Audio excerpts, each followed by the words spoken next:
Welcome to the Slop Farm. Enjoy the video. In this video, I will explain how to test a heated O2 sensor. First, ensure your vehicle is safely raised and cooled, wearing appropriate safety gear. Locate the oxygen sensor, which is typically threaded into your exhaust system, often before or after the catalytic converter. You will need a digital multimeter capable of reading voltage and resistance, along with wire-piercing probes for accurate measurements. Before performing any electrical tests, carefully examine the oxygen sensor and its wiring harness.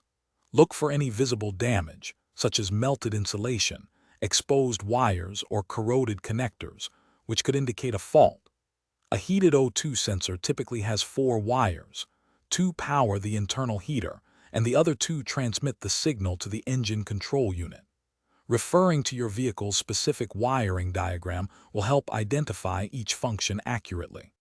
The heater circuit is crucial for bringing the sensor to operating temperature quickly.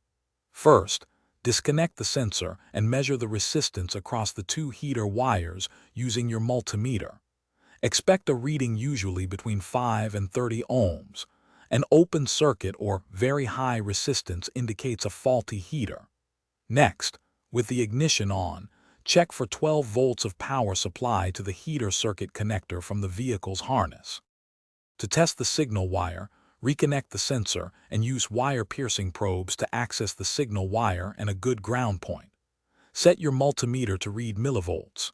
Start the engine, letting it warm up completely, then observe the voltage readings.